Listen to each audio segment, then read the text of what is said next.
Yehezkiel pasal 28. Nubuatan melawan Raja Tirus. Maka datanglah firman Tuhan kepada aku, hai anak manusia, katakanlah kepada Raja Tirus, beginilah firman Tuhan Allah, karena engkau menjadi tinggi hati dan berkata, aku adalah Allah. Aku duduk di tahta Allah di tengah-tengah lautan. Padahal engkau adalah manusia, bukanlah Allah, walau hatimu menempatkan diri sama dengan Allah. Memang hikmatmu melebihi hikmat Daniel, tiada rahasia yang terlindung bagimu. Dengan hikmatmu dan pengertianmu engkau memperoleh kekayaan. Emas dan perak kau kumpulkan dalam perbendaharaanmu. Karena engkau sangat pandai berdagang, engkau memperbanyak kekayaanmu, dan karena itu engkau jadi sombong. Oleh sebab itu beginilah firman Tuhan Allah. Karena hatimu menempatkan diri sama dengan Allah, maka sungguh, aku membawa orang asing melawan engkau, yaitu bangsa yang paling ganas, yang akan menghunus pedang mereka, melawan hikmatmu yang terbuja, dan semarakmu dinajiskan. Engkau diturunkannya ke lubang gubur. Engkau mati seperti orang yang mati terbunuh di tengah lautan. Apakah engkau masih akan mengatakan di hadapan pembunuhmu, aku adalah Allah? Padahal terhadap kuasa penikamu, engkau adalah manusia, bukanlah Allah. Engkau akan mati seperti orang tak bersunat, oleh tangan orang asing, sebab aku yang mengatakannya. Demikianlah firman Tuhan Allah. Nyanyian ratapan mengenai Raja Tirus. Lalu datanglah firman Tuhan kepadaku, hai anak manusia, ucapkanlah suatu ratapan mengenai Raja Tirus, dan katakanlah kepadanya, beginilah firman Tuhan Allah, gambar dari kesempurnaan engkau, penuh hikmat dan maha indah. Engkau di Taman Eden, yaitu Taman Allah, penuh segala batu permata yang berharga, yaspis merah, krisolit dan yaspis hijau, permata pirus, krisopras, dan nefrit, lasurit, batu darah dan malakit. Tempat tatahannya diperbuat dari emas, dan disediakan pada hari penciptaanmu. Kuberikan tempatmu dekat kerub yang berjaga. Di gunung kudus Allah engkau berada, dan berjalan-jalan di tengah batu-batu yang bercahaya-cahaya. Engkau tak bercela di dalam tingkah lakumu, sejak hari penciptaanmu, sampai terdapat kecurangan padamu. Dengan dagangmu yang besar, engkau penuh dengan kekerasan, dan engkau berbuat dosa. Maka kubuangkan engkau dari gunung Allah, dan kerub yang berjaga membinasakan engkau dari tengah batu-batu yang bercahaya. Engkau sombong karena kecantikanmu, hikmatmu kau musnahkan demi semarakmu, ke bumi kau kulempar, kepada raja-raja engkau kuserahkan, menjadi tontonan bagi matanya. Dengan banyaknya kesalahanmu dan kecurangan dalam dagangmu, engkau melanggar kekudusan tempat kudusmu. Maka aku menyalakan api dari tengahmu, yang akan memakan habis engkau, dan kubiarkan engkau menjadi abu di atas bumi, di hadapan semua yang melihatmu. Semua di antara bangsa-bangsa yang mengenal engkau, kaget melihat keadaanmu. Akhir hidupmu mendahsyatkan, dan lenyap selamanya engkau. Nubuatan melawan Sidon. Lalu datanglah firman Tuhan kepada aku, hai anak manusia, tujukanlah mukamu kepada Sidon, dan bernubuatlah melawan dia, dan katakanlah, beginilah firman Tuhan Allah, lihat, aku menjadi lawanmu, hai Sidon, dan aku menyatakan kemuliaanku di tengah-tengahmu. Dan mereka akan mengetahui bahwa akulah Tuhan, pada saat aku menjatuhkan hukuman atasnya, dan menunjukkan kekudusanku terhadap dia.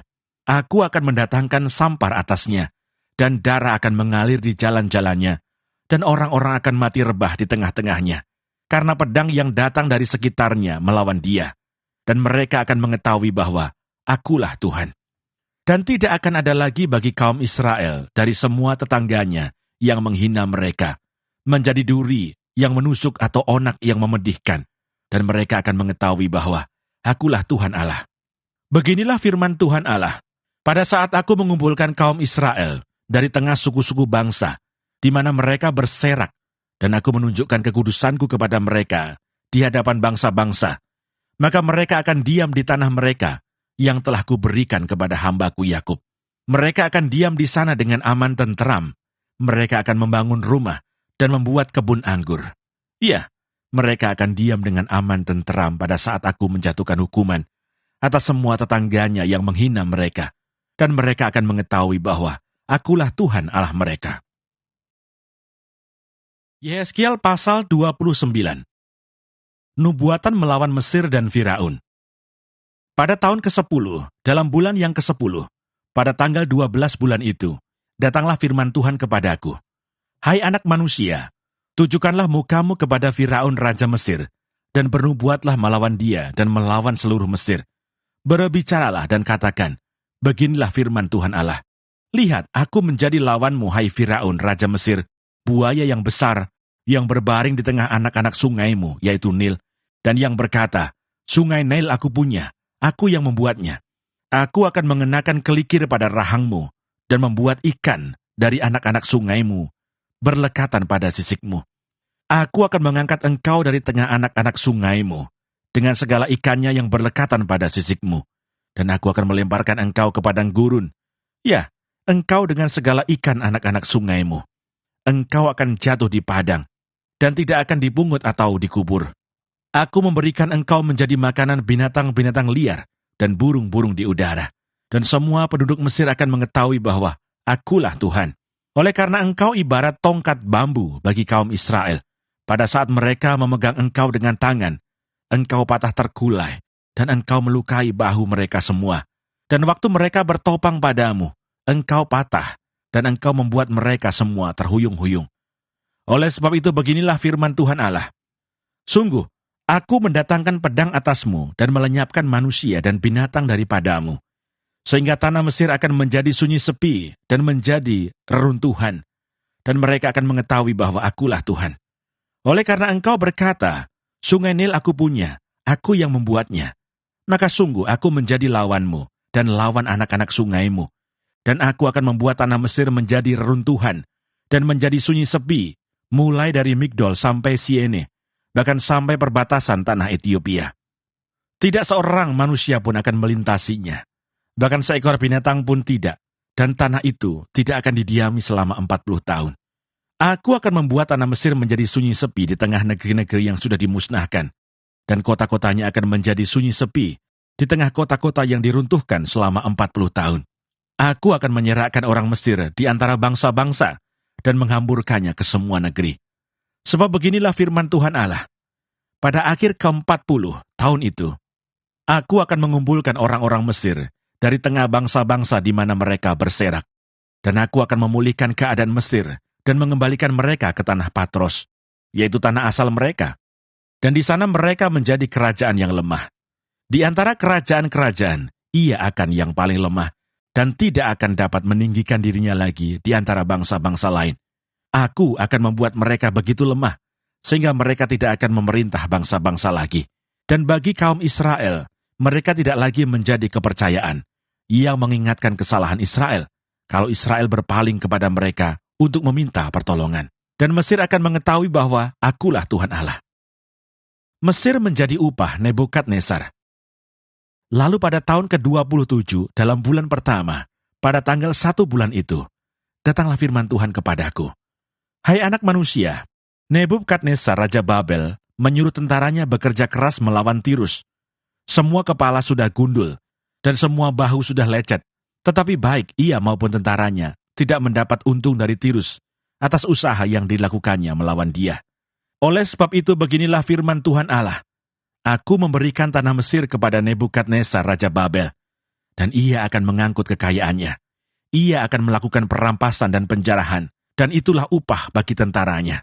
Aku akan memberikan kepadanya tanah Mesir sebagai pahala atas pekerjaan yang dilakukannya. Sebab mereka sudah bekerja bagiku, demikianlah firman Tuhan Allah. Pada hari itu aku akan menumbuhkan tanduk bagi kaum Israel dan membuat engkau dapat berbicara lagi di tengah-tengah mereka. Dan mereka akan mengetahui bahwa akulah Tuhan. Yeskiel pasal 30. Hukuman Tuhan atas Mesir. Datanglah firman Tuhan kepadaku. Hai anak manusia, bernubuatlah dan katakanlah, beginilah firman Tuhan Allah. Merataplah. Aduh, hari itu. Hari itu sudah dekat.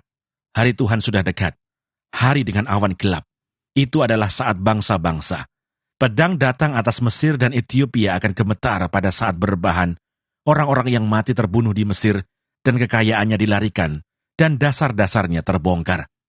Orang Etiopia, Put, Lut, seluruh tanah Arab, Libya, dan orang-orang dari negeri yang bersekutu dengan mereka akan mati rebah oleh pedang bersama mereka. Beginilah firman Tuhan. Orang-orang yang mendukung Mesir akan mati rebah, dan kecongkakan Mesir yang ditimbulkan kekuatannya akan patah. Dari Migdol sampai Siene, mereka mati rebah oleh pedang. Demikianlah firman Tuhan Allah. Ia akan dimusnahkan di tengah negeri-negeri yang sudah sunyi sepi dan kota-kotanya, termasuk kota-kota yang sudah runtuh. Maka mereka akan mengetahui bahwa akulah Tuhan, pada saat aku menimbulkan api di Mesir, sehingga semua orang yang membantunya dimusnahkan. Pada hari itu utusan-utusanku akan berangkat dengan cepat-cepat untuk mengejutkan Ethiopia yang bersenang-senang, dan mereka akan gentar pada hari penghukuman Mesir, sebab sungguh hari itu akan datang. Beginilah firman Tuhan Allah, aku akan meniadakan kekayaan Mesir dengan perantara Nebukadnezar Raja Babel. Ia bersama bangsanya, yaitu yang paling ganas di antara bangsa-bangsa, akan dibawa untuk memusnahkan tanah itu, dan mereka akan menghunus pedang terhadap Mesir, dan memenuhi tanah itu dengan orang-orang yang terbunuh. Aku akan mengeringkan anak-anak sungai Nil dan akan menyerahkan tanah itu dalam tangan orang-orang jahat dan memusnahkan tanah itu serta segala isinya dengan perantaraan orang-orang asing. Aku Tuhan yang mengatakannya. Beginilah firman Tuhan Allah. Aku akan membinasakan berhala-berhala dan meniadakan dewa-dewa dari Memphis. Dan tidak akan ada lagi pemimpin di tanah Mesir, dan aku akan menimbulkan ketakutan di sana. Aku akan memusnahkan Patros dan menimbulkan api di Soan dan menjatuhkan hukuman atas Tebe. Aku akan mencurahkan amarahku atas Sin, benteng Mesir, dan melenyapkan kekayaan Tebe. Aku akan menimbulkan api di Mesir, Sin akan gemetar dan Tebe akan direbut, dan tembok-temboknya akan dibongkar. Taruna-taruna On dan Pi Beset akan mati rebah oleh pedang, dan perempuan-perempuan akan diangkut tertawan. Di Tahpanhes, hari akan menjadi gelap pada saat aku mematahkan kekuasaan Mesir di sana, dan kecongkakannya, yang ditimbulkan kekuatannya, berakhir. Kota itu akan ditutupi oleh awan, dan anak-anaknya perempuan akan diangkut tertawan. Dan aku akan menjatuhkan hukuman atas Mesir, dan mereka akan mengetahui bahwa akulah Tuhan. Kekuasaan Mesir berakhir. Pada tahun ke-11 dalam bulan pertama, pada tanggal 7 bulan itu, datanglah firman Tuhan kepadaku, hai anak manusia, aku telah mematahkan tangan kekuatan Firaun Raja Mesir, dan lihat, tangannya itu tidak dibalut supaya sembuh kembali. Tidak ada yang memasang pembalut supaya kuat kembali untuk mengacungkan pedang. Oleh sebab itu beginilah firman Tuhan Allah, lihat, aku menjadi lawan Firaun Raja Mesir, dan aku akan mematahkan tangannya, baik yang masih kuat maupun yang sudah patah. Dan aku akan menjatuhkan pedang dari tangannya. Aku akan menyerahkan orang Mesir di antara bangsa-bangsa dan menghamburkan mereka ke semua negeri. Aku akan menguatkan tangan Raja Babel dan akan memberikan pedangku dalam tangannya. Tetapi aku akan mematahkan tangan Firaun dan ia akan merintih di hadapannya seperti orang yang mendapat luka berat. Ya, aku akan menguatkan tangan Raja Babel, tetapi tangan Raja Firaun akan jatuh terkulai dan mereka akan mengetahui bahwa akulah Tuhan. Pada saat aku memberikan pedangku dalam tangan Raja Babel, dan ia mengacungkannya melawan tanah Mesir, aku akan menyerahkan orang Mesir di antara bangsa-bangsa, dan menghamburkan mereka ke semua negeri, dan mereka akan mengetahui bahwa akulah Tuhan.